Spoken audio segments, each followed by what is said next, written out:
चाहता है, शांति चाहता है, तो सुख और शांति के लिए धर्म करना चाहिए। आजकल के समाज की यही समस्या होगी कि सुख और शांति तो सभी चाहते हैं, लेकिन धर्म करना कोई नहीं चाहता, इसलिए जो है अशांति है।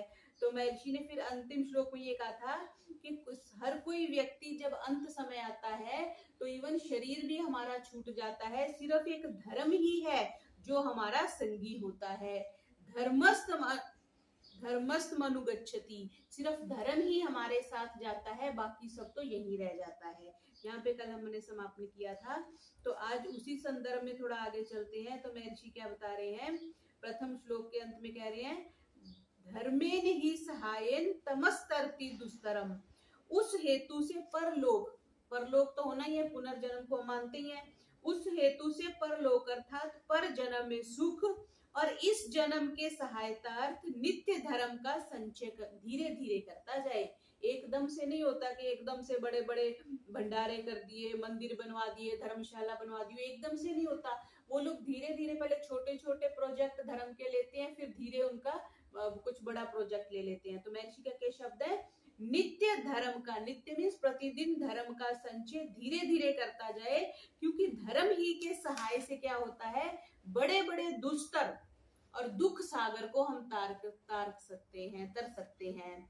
और फिर क्या कहा अगले में, किंतु जो पुरुष धर्म को ही प्रधान समझता है और जिसका धर्म के अनुष्ठान से कर्तव्य पाप जो है वो दूर हो गया है, उसको क्या है, प्रकाश स्वरूप और आकाश जिसका शरीरवत है, उस परलोक अर्थात परम दर्शनीय परमात्मा को धर्म ही शीघ्र प्राप्त करवाता है। इतना स्पष्ट कह दिया कि धर्म करेंगे तो हमें किसकी प्राप्ति हो जाएगी, परमात्मा की प्राप्ति हो जाएगी। और सारी भागदौड़ आध्यात्मिक लोगों की किस लिए हो रही है, कि परमात्मा मिल जाए। दुनिया तो हमें मिली हुई है, दुनिया भोग भी ली जितनी भोगनी थी, तो अब हमें परमात्मा मिलना चाहिए। उसके लिए क्या कहा कि धर्म करना चाहिए। धर्म करते हैं, और क्या बताया, पुरुष जिसका धर्म ही को जो प्रधान समझता है, अधर्म को प्रधान नहीं समझता, और वो किसको प्राप्त कर लेता है, जो प्रकाश स्वरूप और आकाशवत जिसका शरीर है, मीन्स जो सर्वव्यापक है, उस परमात्मा को वो व्यक्ति प्राप्त कर लेता है। फिर आगे कह रहे हैं क्या करना चाहिए, कि सदा जो दृढ़कारी है, दृढ़ संचय वाला है, कोमल स्वभाव वाला है, जितेंद्रिय है, हिंसक है और क्रूर और दुष्टाचारी पुरुषों से पृथक रहने वाला जो व्यक्ति दृढ़ विश्वासी है, कोमल स्वभाव वाला है, जितेंद्रिय है, तीन क्वालिटीज बता दी। और किन से दूर रहता है, हिंसा करने वालों से, क्रूरों से और दुष्टाचारी पुरुषों से पृथक रहने वाला जो धर्मात्मा है, वो मन को जीत लेता है और विद्या आदि दान से सुख को प्राप्त होता है।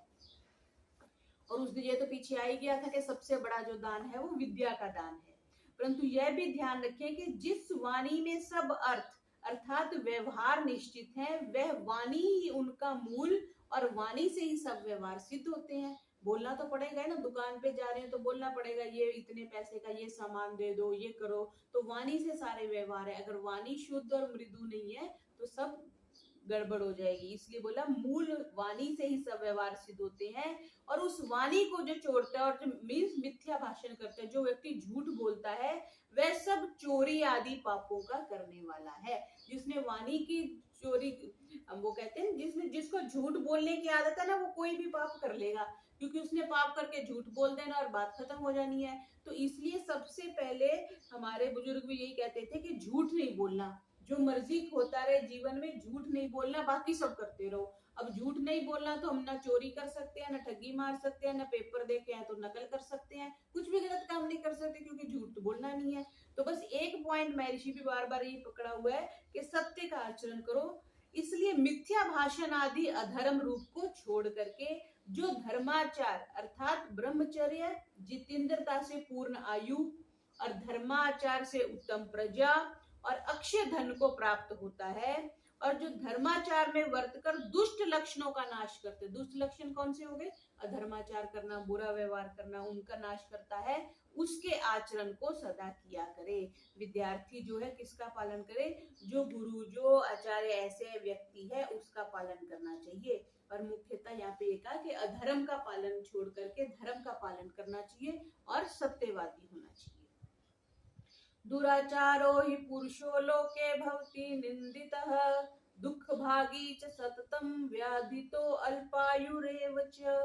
और जो दुष्टाचारी पुरुष है वह संसार में सज्जनों के मध्य में निंदा को प्राप्त करता है, दुख का भागी होता है, और क्या होता है, निरंतर व्याधि युक्त होकर वो व्यक्ति बीमार ही रहता है, और अल्पायु को भी भोगने वाला होता है। जो बीमार रहेगा वो अल्पायु का तो होगा ही होगा। इसलिए दीर्घायु लेने के लिए क्या करना चाहिए, सदाचार का, धर्म का पालन करना चाहिए। ऐसे व्यक्ति बीमार भी कम होते हैं। और इसको ऐसे समझते हैं ना कि जितनी भी जो व्याधियां हैं, जो बीमारी है, जो रोग है, वो भी तो हमारे कर्मों का फल है ना। किसी पाप का फल है तभी तो कुछ ना कुछ हमारे शारीरिक व्याधि हो रही है। अगर शारीरिक व्याधि हो रही है तो इसका मतलब कुछ पाप है। अगर हम इतना ज्यादा धर्म कर देते, इसको ऐसे समझेंगे, हमने सब्जी में ज्यादा मिर्ची डाल दी किसी कारण से, डल गई, जब खाने बैठे तो मिर्ची तो ज्यादा है। मिर्ची क्या है, कष्टदायक है ना, मिर्ची अच्छी नहीं लगती किसी को भी, किसी को भी, हम लोगों को। तो जब मिर्ची अच्छी नहीं लगी तब हम क्या करेंगे, या तो उसमें सब्जी में टमाटर डालेंगे, या उठ के घी लेके आएंगे, कुछ ना कुछ ऐसा उसमें सब्जी में डालेंगे कि उसका जो कड़वापन है, जो तीखापन है, वो कम हो जाए। बस यही जीवन है। जीवन में दुख हर एक के जीवन में है, किसी के किसी तरह के, किसी के किसी तरह के है। अब उन दुखों को इंटेंसिटी कितनी है वो डिपेंड करता है कि उसके पाप कर्म कितनी है। अब उसको खत्म करने के लिए क्या करना पड़ेगा, धर्म रूपी घी डालना पड़ेगा, और पुण्य कर्मों रूपी जो टमाटर डालना पड़ेगा, तभी वो मिर्ची कम होएगी। और जिसके धर्म बहुत ज्यादा, जिसके पास घी है, जितनी मर्जी तीखी सब्जी हो उसमें आप घी डालो तो सब न्यूट्रल हो जाता है। जिसके पास पर्याप्त घी है, उसके पास पर्याप्त टमाटर है, पर्याप्त घी है, उसको किसी मिर्ची का कोई डर ही नहीं है, थोड़ी बहुत तो उसे कवर कर लेगा। तो इसलिए जितना ज्यादा धर्म करेंगे उतना ज्यादा अधर्म रूपी जो मिर्ची है वो हमारे जीवन से खत्म हो जाएगी। फिर आगे क्या कह रहे हैं, बहुत अच्छी बात कही इन्होंने। ये हमारे बुजुर्ग भी इस चीज का, मेरे पिताजी भी इस चीज को फॉलो करते थे कि जो जो पराधीन कर्म हो उसका प्रयत्न से त्याग करना चाहिए। यत् तत् परवशम कर्म तत् तत् यत्नेन वर्जेत। जो भी काम हम किसी और से करवाते हैं उसका तो त्याग करना चाहिए, और जो जो स्वाधीन कर्म हो, जो आप स्वयं कर सकते हो, उसका प्रयत्न के साथ सेवन करना चाहिए। परहित पर धर्म में पराधीन, हाँ, पराधीन सपनों सुख नहीं, पराधीनता में कोई सुख नहीं है। तो बस वही बात कह रहे हैं कि आपको स्वयं स्वावलंबी बनना चाहिए। जो जो काम आप स्वयं कर सकते हैं वो स्वयं करने चाहिए, और दूसरों से करवाने वाले कर्मों का त्याग करना चाहिए। फिर आगे कहा, क्योंकि जो जो पराधीनता है वह सब दुख, और जो जो स्वाधीनता है वह सब सुख। यही संक्षेप में सुख और दुख के लक्षण जानना चाहिए। कोई पूछे सुख और दुख के लक्षण क्या है, कि जहाँ स्वाधीनता है वहां सुख है, जहाँ पराधीनता है वहां दुख है। जैसे जब हम आज ही हम बात कर रहे थे, जैसे कोई जब हम वृद्ध हो जाएंगे, बूढ़े हो जाएंगे, कोई खाना देने वाला नहीं होगा, कोई सेवा करने वाला नहीं होगा, तब वो दुख होता है ना, क्योंकि हम पराधीन हो गए। इसलिए बुढ़ापा कहते हैं कि बुढ़ापा ना आए, बुढ़ापा दुख का कारण है। जवानी में क्या आएगा, कोई भोजन नहीं भी देगा तो हम बाहर जाके खा के आ जाएंगे। तो स्वाधीनता में सारे सुख हैं और पराधीनता में सारे दुख हैं। इसलिए कहा कि जो भी एक दूसरे के अधीन काम है वह अधीनता से कर। हाँ, अब ये तो कह दिया स्वतंत्रता से रहना चाहिए। फिर महर्षि क्या कह रहे हैं, अब प्रकरण क्या चल रहा है, गृहस्थ का चल रहा है। गृहस्थ में पति पत्नी है, तो वो कह रहे हैं कि जो तो एक दूसरे के अधीन काम है वह अधीनता से ही करने चाहिए। जैसे स्त्री पुरुष एक दूसरे के अधीन व्यवहार करें, स्त्री पुरुष का, पुरुष स्त्री का परस्पर प्रियाचरण करना, अनुकूल रहना, विरोध कभी न करना, और पुरुष की आज्ञा के अनुसार घर के काम स्त्री करे और बाहर के काम पुरुष के अधीन रहने चाहिए, और दुष्ट व्यसनों से एक दूसरे को बचाना चाहिए, ऐसा महर्षि ने लिखा है। फिर इसी को आगे कह रहे हैं कि जब विवाह हो गया तो स्त्री पुरुष की और पुरुष स्त्री की पूरी तरह से है, तो इस तरह एक दूसरे के अधीन होकर जीवन व्यतीत करना चाहिए। फिर कह रहे हैं कि स्त्री और पुरुष प्रसन्नता के बिना कोई भी व्यवहार ना करें, कोई भी गलत काम ना करें। विचार आदि की व्याख्या महर्षि ने करी है कि एक स्त्रीगामी होना चाहिए पुरुष को, और स्त्री को भी एक पुरुषगामी होना चाहिए। फिर आगे कह रहे हैं कि जो पुरुष है वो अपने वर्ण के बच्चों, लड़कों को पढ़ाए, और जो स्त्री है वो आगे लड़कियों को पढ़ाए, ये भी बोल दिया। फिर कहा कि जब तक गुरुकुल में रहे तब तक माता पिता के समान अध्यापकों को समझे, और अध्यापक भी अपनी संतान के समान शिष्यों को समझे, ये कह दिया। फिर आगे ये जो श्लोक बताए हैं ये महाभारत के विदुर प्रजागर के श्लोक हैं। इसमें कुछ कुछ बातें हैं कि पंडित क्या है उसके बारे में बता रहे हैं कि जिसको आत्मज्ञान सम्यक आरंभ है, जो निकम्मा आलसी कभी नहीं रहता, जिसको आत्मज्ञान है और जो आलस्य नहीं करता, सुख दुख हानि लाभ मान अपमान निंदा स्तुति में हर्ष शोक कभी ना करे, धर्म ही में निश्चित लगा रहे, जिसके मन को उत्तम उत्तम पदार्थ अर्थात विषय संबंधी वस्तु आकर्षण ना कर सके, वही पंडित कहलाता है। सत्य धर्म का आचरण करे, सुख दुख हानि लाभ में समान रहे, जिसके मन को उत्तम उत्तम पदार्थ भी आकर्षित ना कर सके। अब कई जगह हम देखते हैं ना कि जो गुरु जी लोग होते हैं, कितने दुनिया उनके पास बढ़िया बढ़िया चीजें लेके जाती है और वो स्वीकार भी करते हैं, उनके पास होते भी हैं। तो वो क्या है कि कुछ ना कुछ तो राग हो जाता है ना, चाहे हम जितना मर्जी कह ले, जिस भी वस्तु से हमने थोड़ा सा भी सुख ले लिया उससे राग हो गया। आज हमने सब्जी खाई, सब्जी बड़ी अच्छी लगी, उससे राग हो गया, अगले हफ्ते फिर बनाएंगे, है ना, या इसको किसी कोई और रेसिपी ट्राई करेंगे। अच्छा गाड़ी आज एक अच्छी चला ली, वो नया मॉडल आया वो लेना चाहिए, तो हमारी तृष्णाएं तो बढ़ी हुई है ना। वो चाहे हम ये क्योंकि चाहे हम गुरुजी के पद पे बैठ गए या हम किसी गुरु गद्दी पे भी बैठ गए, तो अगर हमारा लगाव इन वस्तुओं से है तो कुछ ना कुछ तो अटैचमेंट है ना, राग द्वेष तो परे है नहीं। फिर इसलिए कहा कि सदा धर्म युक्त कर्मों का सेवन करना, अधर्म युक्त कामों का त्याग करना, ईश्वर वेद सत्याचार की निंदा ना करना। बहुत बार हम जब ग्लानि में होते हैं तो हम कहते हैं ना ये भगवान सारे बुरे किस्मत मेरी है, मेरे साथ ही सब बुरा होता है, तो एक तरह से ईश्वर की निंदा होगी। ईश्वर कुछ वो सर्वज्ञ है ना, तो वो गलत काम थोड़ी ना करेगा कि वो हमारे साथ बुरा कर रहा है, हमारे कर्म ही बुरे इसलिए हमारे साथ बुरा हो रहा है। तो कभी भूल से भी ऐसे नहीं कहना चाहिए कि परमात्मा तुमने मेरे साथ गलत किया, तो ये परमात्मा की निंदा है। तो ईश्वर वेद और सत्याचार की निंदा ना करने हारा, ईश्वर आदि में अत्यंत श्रद्धालु हो, वही पंडित का कर्तव्य कर्म है। पंडित के बारे में विशेष बता रहे हैं। फिर जो कठिन विषय को भी शीघ्र जान सके, बहुत से लोग होते हैं ना, बोलते हैं ये विषय समझ नहीं आया, दोबारा बताएं, बिकॉज वो उनकी बुद्धि तीक्ष्ण नहीं होगी। 3 प्रकार की बुद्धि बताते हैं ना, तेल बुद्धि, जड़ बुद्धि, कुछ जूता बुद्धि बोलते हैं, कंबल बुद्धि बोलते हैं। कंबल बुद्धि कैसी हुई, कंबल में आपने सुई डाल के निकाल ली, कंबल वैसे का वैसे ही है, उसको जितना मर्जी पढ़ा लो कुछ समझ में नहीं आता। और एक जूता बुद्धि होती है, थोड़ा सा पढ़ाया, जैसे जूता टूट गया तो वो कितना ही पढ़ लेगा, उसको 2 लाइनें पढ़ाई वो 10 पढ़ के आ जाएगा। और तेल बुद्धि होती है कि लगातार उसको स्मरण रहता है। तो 3 प्रकार की बुद्धि होती है, कई प्रकार की बुद्धि होती है। तो कठिन विषय को जो शीघ्र जान सके, बहुत काल पर्यंत शास्त्रों को पढ़े सुने और विचारे, और जो कुछ जाने उसको परोपकार में प्रयुक्त करे। बड़ी बात ये है, जानते तो बहुत से लोग हैं लेकिन करते नहीं है। जैसे महर्षि ने लिखा दोनों समय यज्ञ करना चाहिए, हम जानते हैं लेकिन हम करते नहीं है।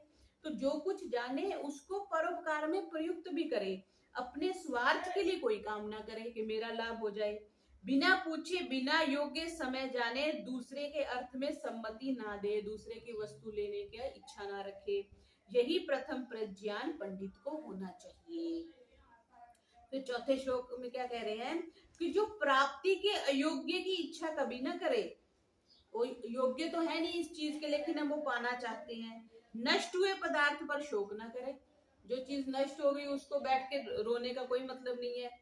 आपातकाल में मोह को प्राप्त ना हो, बड़ी कठिन समस्या आ गई तो मोहवशी ना हो जाए, व्याकुल ना हो, वही बुद्धिमान पंडित है। फिर आगे 5वें में क्या कह रहे हैं, 5वें श्लोक का श्रुतम प्रज्ञानुगम यस्य प्रज्ञा चैव श्रुतानुगा, जिसकी वाणी सब विद्याओं और प्रश्नोत्तरों के करने में अति निपुण है, जो मतलब सारी बातों को जानता है, सब विद्याओं को जानता है, प्रश्न उत्तर करने में निपुण है, विचित्र शास्त्रों के प्रकरणों का वक्ता है। विचित्र मीन्स कई प्रकार के शास्त्रों को जानने वाला है, उसके बारे में बोलने वाला है। यथा योग्य तर्क और स्मृतिमान, ग्रंथों के यथार्थ अर्थ का शीघ्र वक्ता हो, वही पंडित कहलाता है।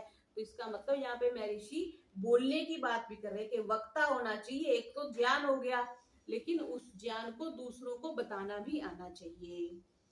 फिर आगे 6 में क्या कह रहे हैं कि जिसकी प्रज्ञा सुने हुए सत्य अर्थ के अनुकूल हो, जिसका श्रवण बुद्धि के अनुसार हो, जो कभी आर्य अर्थात श्रेष्ठ धार्मिक पुरुषों की मर्यादा का छेदन ना करे, वह पंडित संज्ञा को प्राप्त होवे। मीन्स जिसकी प्रज्ञा, प्रज्ञा बुद्धि को कहते हैं, जिसकी बुद्धि सत्य अर्थ के अनुकूल हो जाए, जिसका श्रवण, जिसका मतलब सुना हुआ है, वो बुद्धि के अनुसार हो, और जो कभी आर्य श्रेष्ठ पुरुषों के खंडन ना करे, मतलब चीज बातों को मानने वाला हो, उसको पंडित कहा है। जहाँ ऐसे ऐसे स्त्री पुरुष पढ़ाने वाले होते हैं, वहां विद्या, धर्म और उत्तम आचार की वृद्धि होकर प्रतिदिन आनंद ही बढ़ता है। फिर अब ये तो पॉजिटिव सारा बता दिया, अब महर्षि नेगेटिव बता रहे हैं कि पढ़ाने में अयोग्य और मूर्ख के लक्षण क्या हैं। मतलब अगर कोई ऐसा व्यक्ति है तो उससे पढ़ना नहीं चाहिए, क्योंकि वो पढ़ाने के योग्य नहीं है। पढ़ाने के योग्य कौन है, उसके ये सारे ऊपर 6 श्लोकों में बता दिया।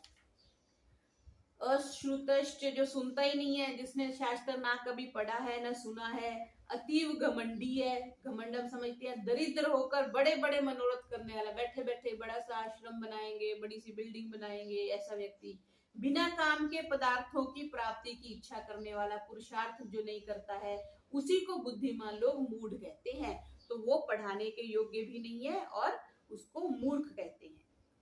फिर दूसरा क्या कहा कि जो बिना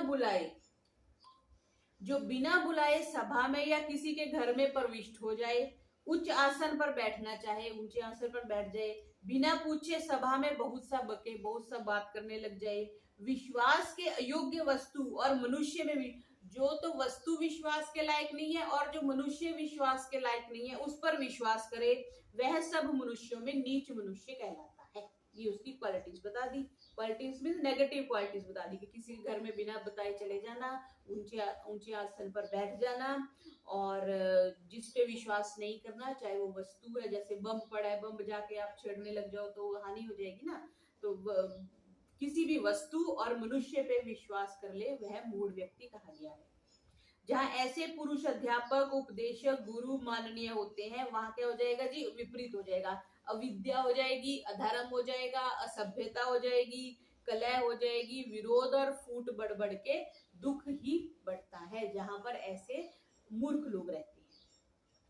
फिर आगे विदुर प्रजागर के श्लोक बताते हुए कह रहे हैं कि विद्यार्थियों में 7 प्रकार के अगर दोष हैं तो उनको विद्या नहीं आती। कौन कौन से दोष बताए? शरीर और बुद्धि में जड़ता, आलस्य मार के पड़े रहना, नशा करना किसी भी चीज का, मोह करना, किसी वस्तु में फंस जाना, इधर उधर की व्यर्थ कथा करना, पढ़ते पढ़ाते रुक जाना, अभिमानी और अत्यागी। ये 7 दोष विद्यार्थियों के बताए हैं कि अगर आप विद्या को प्राप्त करना चाहते हैं तो उससे ये 7 दोष नहीं होने चाहिए। जो ऐसे होते हैं उनको विद्या कभी नहीं आती। तो आलस्य नहीं करना चाहिए, नशा नहीं करना चाहिए, मोह में नहीं पड़ना चाहिए, फालतू बात नहीं करनी चाहिए, पढ़ते पढ़ाते रुक जाना नहीं चाहिए, मीन्स निरंतरता रहनी चाहिए, कभी कक्षा में आए कभी नहीं आए वो नहीं चलेगा, अभिमान नहीं करना चाहिए, और अत्यागी, त्याग आगे आएगा, अगले श्लोक में आ रहा है कि सुख भोगने की इच्छा वाले को विद्या कहा। अभी आधा घंटा जो हम कक्षा कर रहे हैं, इसमें हम बैठ के फोन भी चला सकते हैं, टीवी भी देख सकते हैं या सो भी सकते हैं। वो क्यों कर रहे हैं? क्योंकि हमें सुख मिल रहा है। तो यहाँ पे क्या कहा? सुखार्थिना कुतो विद्या, जो सुख का अभिलाषी है उसको विद्या नहीं मिल सकती। और विद्या पढ़ने वाले को सुख कहा, कुतो विद्यार्थिना सुखम, जो विद्या पढ़ने वाला है उसको सुख की चिंता नहीं होती। क्यों? क्योंकि विषय सुखार्थी जो है वो विद्या को, और विद्यार्थी विषय सुख को छोड़ दे। अगर विद्या पढ़नी है तो आपको सुख को छोड़ना पड़ेगा, और अगर आपको सुख चाहिए तो आपको विद्या नहीं मिलेगी। तो ऐसा किए बिना विद्या नहीं हो सकती, ऐसे को विद्या होती है। कैसे कह रहे हैं? एक अगला श्लोक और बता रहे हैं कि जो सदाचार में प्रवृत्त रहता हो, सदाचार हम बहुत बार डिस्कस कर चुके हैं, जितेंद्रिय हो, अपनी इंद्रियों पे नियंत्रण है। ये नहीं जब मन किया उठ गए, जब मन किया सो गए, जब मन किया खा लिया। मन के चाले ना चालिए, मन के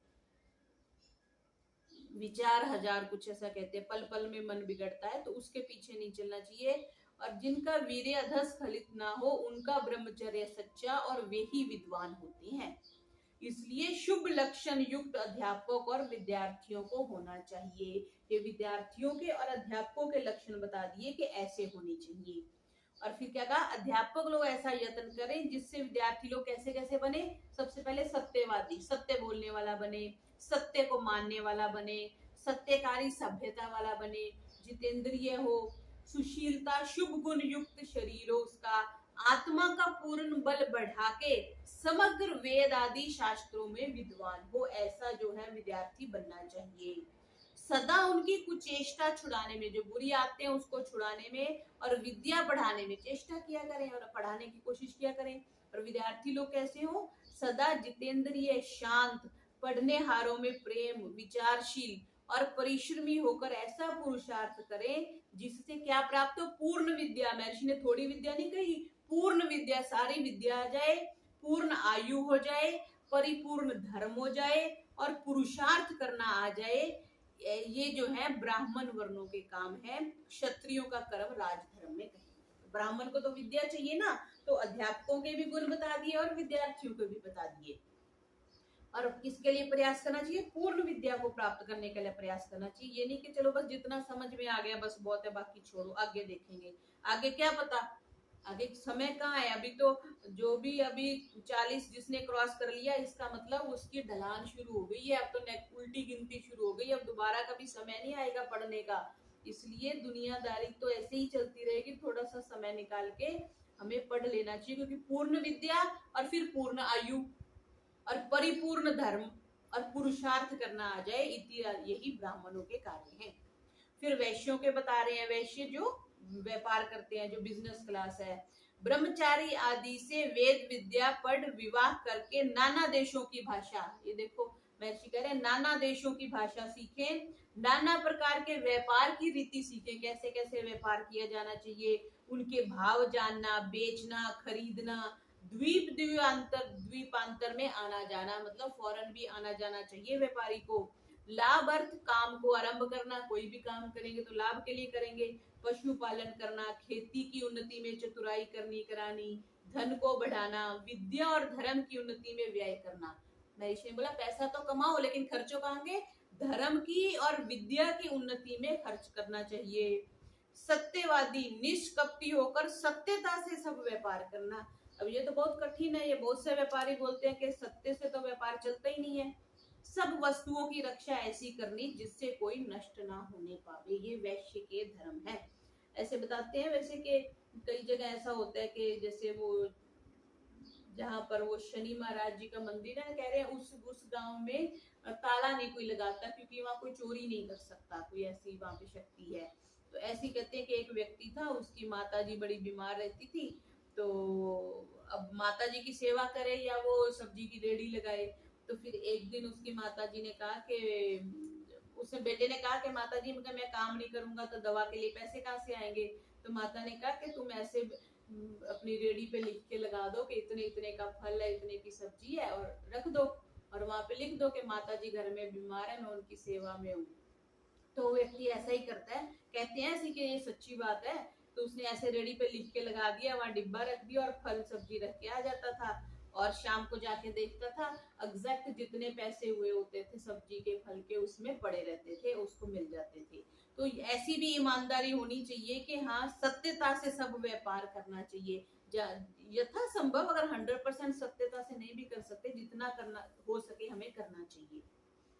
फिर शूद्र का बता रहे हैं कि शूद्र सब सेवाओं में चतुर होना चाहिए, वो सेवा भावी होना चाहिए, पाक विद्या में निपुण होना चाहिए, क्योंकि यूजली ये जो भोजनशाला में वर्कर है ना, उसके लिए महर्षि बार बार कहते हैं कि पाक विद्या में शूद्र को एक्सपर्ट होना चाहिए। अति प्रेम से द्विजों की सेवा करना, उन्हीं से अपनी उपजीविका करे, बहुत प्रेम से, मतलब ऊपर वाले वर्णों की सेवा करनी चाहिए। द्विज लोग इसके खान पान, वस्त्र, स्थान, विवाह आदि में जो कुछ व्यय हो वह सब कुछ देवे और मासिक कर भी देवे। मीन्स अगर ऐसे कोई सेवा करता है तो उसको कुछ ना कुछ देते रहना चाहिए। अब ये कह रहे हैं कि चारों वर्ण परस्पर कैसे रहे समाज में, एक दूसरे से प्रीति करके रहे, परस्पर उपकार, सज्जनता, सुख दुख, हानि लाभ में एक मत रहकर राज्य और प्रजा की उन्नति में तन मन धन का व्यय करते रहे।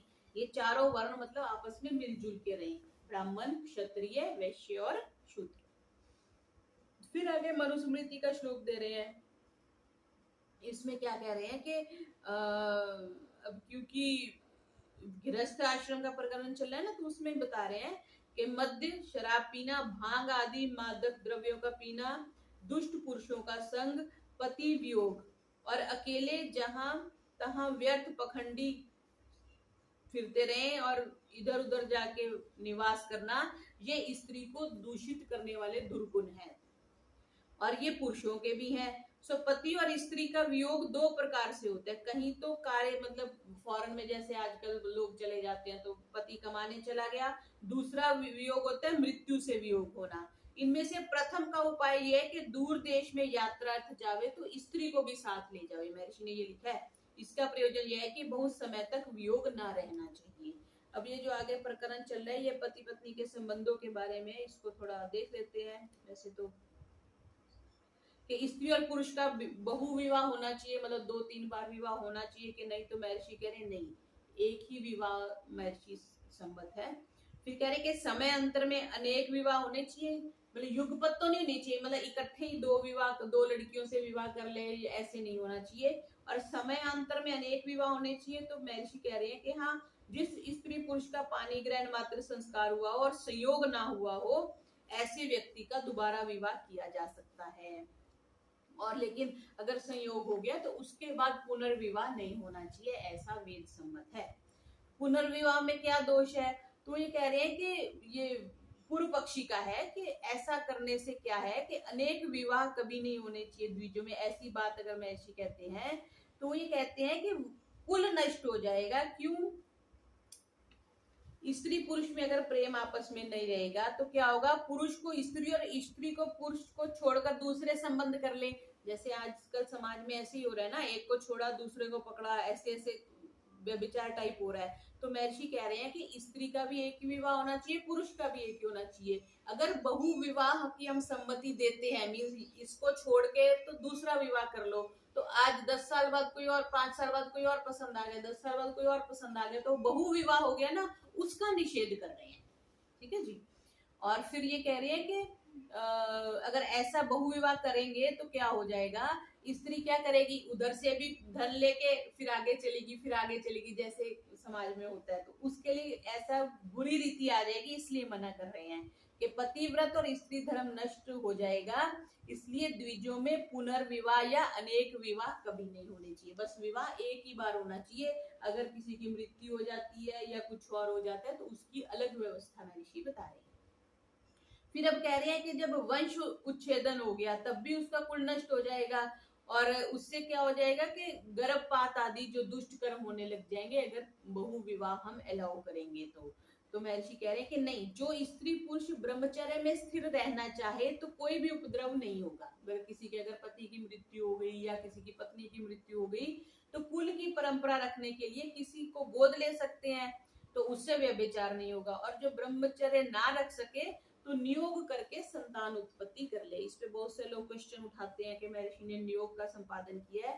महर्षि ने आगे वेद मंत्र भी दिया है कि नियोग करना सही है, क्योंकि नहीं तो क्या है कि व्यभिचार इतना जो समाज में है, सबसे ज्यादा 2 चीजों में हमारा समाज पतित हुआ है, एक तो खाने में और एक सेक्सुअल डिजायर्स में। वो क्योंकि पर्दे के पीछे हो रही है इसलिए पता नहीं चल रहा, उसके कुछ ना कुछ लक्षण तो हमें देर सवेर कभी ना कभी मिलते रहते हैं। एक तो खान पान में हमारी व्यवस्था बिखर गई और एक हमारी ये विवाह संबंधी रिश्तों में। तो इसलिए महर्षि कहते हैं कि नियोग कर लेना चाहिए। जैसे कि किसी के विवाह हुआ, पति की मृत्यु हो गई तो पिता से विशेष संबंध नहीं रहता, वैसे विधवा स्त्री उस विवाहित पति के घर में रहती है अगर विधवा होगी। तो विवाहिता स्त्री के लड़का जो है विवाहित पति का उत्तराधिकारी हो गया, ऐसा कह रहे हैं। और विधवा स्त्री के लड़के का जो अगर वो नियोग करते हैं, मतलब दोबारा किसी और से संबंध बनाते हैं पुत्र लेने के लिए, तो कह रहे हैं कि उसका उससे कोई संबंध नहीं होगा, उसका सिर्फ रिलेशन इतना ही था कि उसको संतान देने के लिए ऐसा कार्य किया। और विवाहित स्त्री पुरुष को परस्पर सेवा और पालन करना आवश्यक है। नियुक्त स्त्री पुरुष का कुछ भी संबंध नहीं रहता, यहाँ पे ये स्पष्ट है। उनका संबंध मात्र संतान उत्पत्ति के लिए था। और चौथा, विवाहिता स्त्री पुरुष का संबंध तो मरण पर्यंत रहता है और नियुक्त स्त्री पुरुष का कार्य के पश्चात छूट जाता है। और विवाहित स्त्री पुरुष आपस में ग्रह के कार्य को सिद्ध करने में यत्न करते हैं, जबकि नियुक्त स्त्री और पुरुष अपने अपने अलग अलग रहते हैं। ठीक है, तो ये एक सामाजिक व्यवस्था होनी चाहिए, ऐसा महर्षि का मानना है कि अगर किसी को संतान नहीं होती है, आगे ये थोड़ा सा लंबा प्रकरण चलेगा कि उसमें ऐसा कर लेना चाहिए। इसको हम पढ़ लेंगे और अगर कुछ शंका होगी तो उसको हम कल डिस्कस करेंगे। ओम शांति शांति शांति। सर्वे